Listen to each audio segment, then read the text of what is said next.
정말 수많은 연구 결과를 통해 우리가 절대 공식이라고 믿었던 적게 먹고 많이 움직여야만 살이 빠진다는 사실이 틀렸다는 게 입증되었습니다. 그중 가장 큰 이유는 바로 장내 세균 때문인데요. 왜 주위 사람들을 보면 분명 똑같이 먹는데 살이 확실히 덜 찌는 사람들이 있잖아요. 그래서 그 이유가 궁금하니까 많은 연구진들이 날씬한 사람들과 이 고도비만 환자들의 장 속을 비교해서 살펴봤는데요. 놀랍게도 고도비만 환자의 경우 일명 뚱보균이라는 별명을 가진 후벽균이 장내 세균 전체의 90% 이상을 차지했다고 합니다.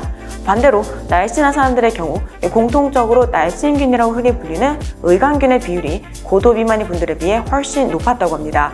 그래서 연구진들이 이 뚱보균이 대체 장 속에서 무슨 일을 하길래 사람들을 비만하게 만드는지 살펴봤는데요.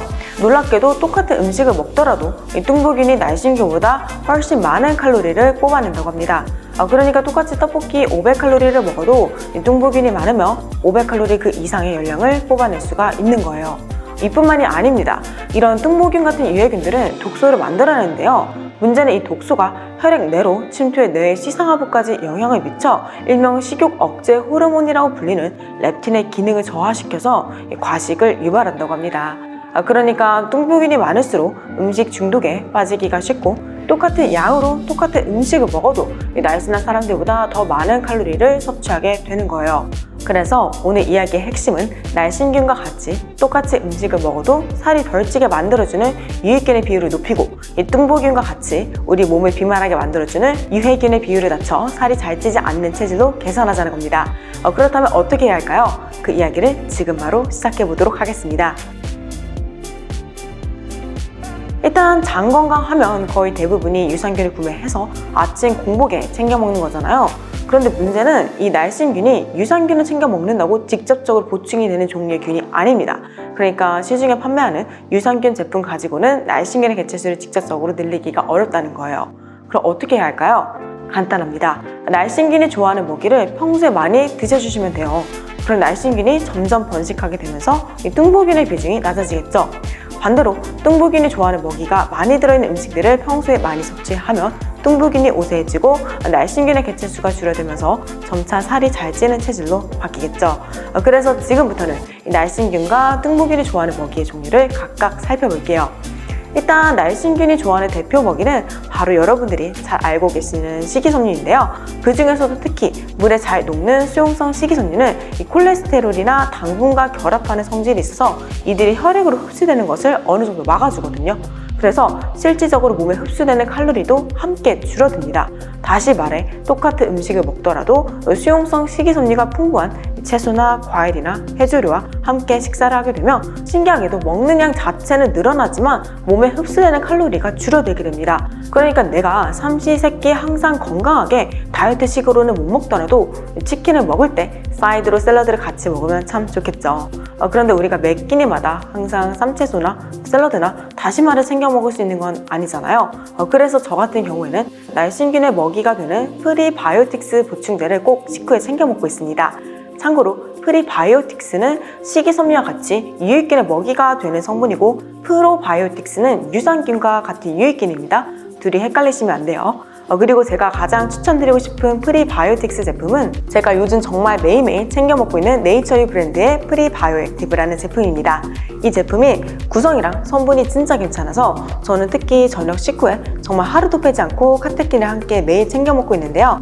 왜냐하면 저는 아침이나 점심은 항상 철저하게 다이어트식으로 먹거든요. 대신 저녁에는 떡볶이같이 제가 그냥 먹고 싶은 일반식을 먹습니다. 그래서 보통 저녁 먹고 나서 식후에 두포를 몰아서 챙겨 먹는데요. 이게 약간 분유같이 고소한 맛에 살짝 단맛이 나가지고 은근히 맛있거든요. 그래서 저도 모르게 좀 잘 챙겨 먹게 되더라고요. 그런데 그 단맛이 나는 이유가 절대 무슨 합성 감미료 때문이 아니라 이 제품의 주 성분이 이눌린이라는 성분 자체에서 단맛이 나기 때문입니다. 그리고 이 이눌린에는 아까 말씀드린 수용성 식이섬유와 단맛이 나는 갈락토 올리고당이 굉장히 풍부하게 들어있습니다. 그리고 이 두 성분 모두 뚱보균과 같은 유해균의 증식을 막아주고 날씬균과 같은 장내 유해균들이 번식할 수 있게 해주는 일종의 먹이 역할을 합니다. 그러니까 장내 환경을 개선하여 근본적으로 살이 잘 찌지 않는 체질로 만들어주는 성분인 거죠. 그리고 무엇보다 그냥 간단하게 식후에 한 포만 챙겨 먹어도 샐러드 한 접시를 챙겨 먹는 것과 거의 똑같은 효과를 너무 쉽고 간편하게 볼 수 있어서 참 좋더라고요. 그런데 말이죠, 이뿐만이 아닙니다.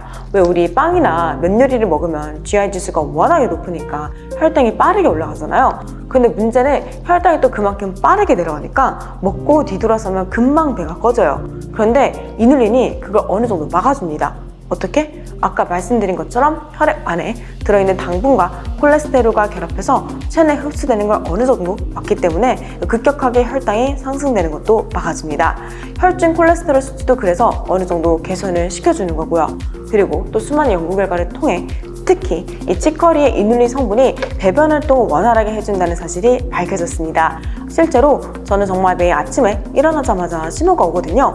그 이유가 이렇게 프리바이오 액티브와 같이 장내 환경을 건강하게 만들어주고 이 배변 활동을 원활하게 만들어주는 다양한 보조 제품들을 챙겨 먹고 있어서 그런 것 같아요. 그런데 이눌린의 효능들이 정말 엄청나죠. 그래서 제가 굉장히 좋아하고 오랫동안 챙겨 먹었었는데 원래는 항상 해외 직구로 타 브랜드 제품을 구매했었거든요. 그래서 이번에 네이처의 브랜드로부터 콜라보 제안이 들어오게 돼서 이 제품을 최근에 바꾸게 되었는데, 원래 제가 먹던 제품은 아가베에서 추출한 이눌린이었어요. 그런데 이 프리바이오 액티브 같은 경우에는 무려 FDA에서 승인을 받은 치커리에서 추출한 이눌린입니다. 그리고 예전 제품은 딱 이눌린 하나만 들어있었는데요. 이 제품 같은 경우에는 제가 정말 또 사랑하는 아마씨 분말에 갈락토 올리고당이 추가로도 배합이 돼서 확실히 효과가 더 좋더라고요. 그래서 알아보니까 이 제품이 운동치료 박사님 한 분이랑 의사 선생님 두 분이 공동으로 선분 배합을 연구해서 만든 제품이더라고요. 그래서 좀 더 자신있게 추천을 드릴 수 있는 것 같아요. 저 역시 앞으로도 이 제품 정말 꾸준히 챙겨 먹을 것 같고요. 그럼 마지막으로 뚱보균이 좋아하는 먹이를 간단하게 살펴볼게요. 바로 당분과 가공된 육류입니다. 그러니 당연히 거의 모든 배달 음식과 디저트와 패스트푸드가 여기에 포함되겠죠. 그래서 똑같은 칼로리를 섭취하더라도 평소 먹는 식단의 가공식품 비중이 높으면 아무리 적게 먹어도 장내 뚱보균의 비중이 높아지다 보니까 살이 잘 찌는 체질로 바뀔 수밖에 없습니다. 하지만 우리가 평소에 이런 음식들을 전부 다 끊고 살 수는 없잖아요. 어떻게 항상 삼시세끼를 다 건강하게 먹고 살아요. 그죠? 그래서 저 같은 경우에는 하루에 2끼는 철저하게 다이어트식으로 먹고 딱 하루 한 끼는 먹고 싶은 음식을 먹되 대신 이렇게 프리바이오 액티브와 같이 여러 가지 보조식품들을 식후에 항상 챙겨 먹고 있습니다.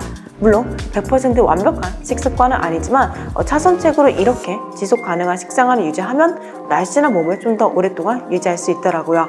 모쪼록 우리 구독자분들도 더 이상 무리하게 굶지 않고 꾸준히 운동도 하시고 프리바이오 액티브와 같은 보조 제품으로 장 건강을 개선해서 근본적으로 살이 잘 찌지 않는 체질로 꼭 바뀌셨으면 좋겠습니다. 그리고 마지막으로 몇 분 정도 추첨해서 선물을 드리는 이벤트도 진행할 예정이니까 자세한 내용 고정 댓글에서 꼭 참고 부탁드릴게요. 오늘도 영상 끝까지 시청해주셔서 너무 감사하고요. 다음 영상에서 저는 또 뵙도록 할게요. 안녕!